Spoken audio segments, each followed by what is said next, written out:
May mga araw na mapapaisip ka na lang, bakit siya galit? Wala naman akong ginawa. Tahimik ka lang. Hindi ka sumagot, hindi ka nang aaway. Pero bigla na lang malamig ang boses, matalim ang tingin, at parang bawat galaw mo, mali. Parang naglalakad ka sa ibabaw ng bubog. Isang maling salita lang, puputok na naman ang sigawan.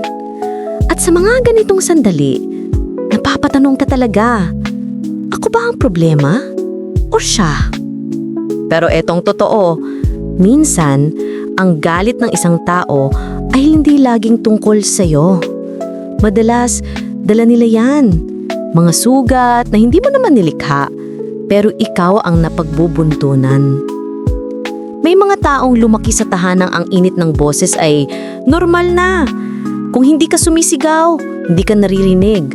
Kung hindi ka nagagalit, hindi ka mahalaga.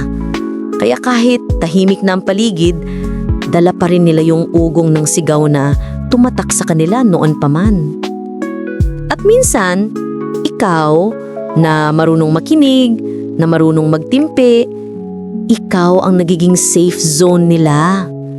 Ikaw yung alam nilang hindi lalaban, kaya sa'yo nila ibinubuhos ang bigat na matagal na nilang dinadala. Pero syempre, hindi mo ring maiiwasang mapagod. Dahil kahit gaano ka pa kabait, may hangganan ng katahimikan. May psychologist na nagsabi, ang galit ay madalas takot na nakamaskara. Takot maiwan, takot masaktan, takot mawala ng kontrol. At minsan yung taong laging galit, hindi galit sa'yo. Galit sa sarili niya, galit sa mga alaala, galit sa mga bagay na hindi niya mabago. Pero paano kung ikaw na yung nasasaktan?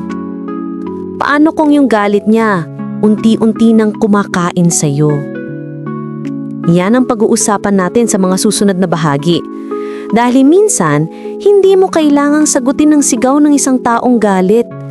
Kailangan mo lang marinig kung saan talaga nanggagaling yung boses na yon. Sa puso ba? O sa sugat na hindi pa rin gumagaling? At doon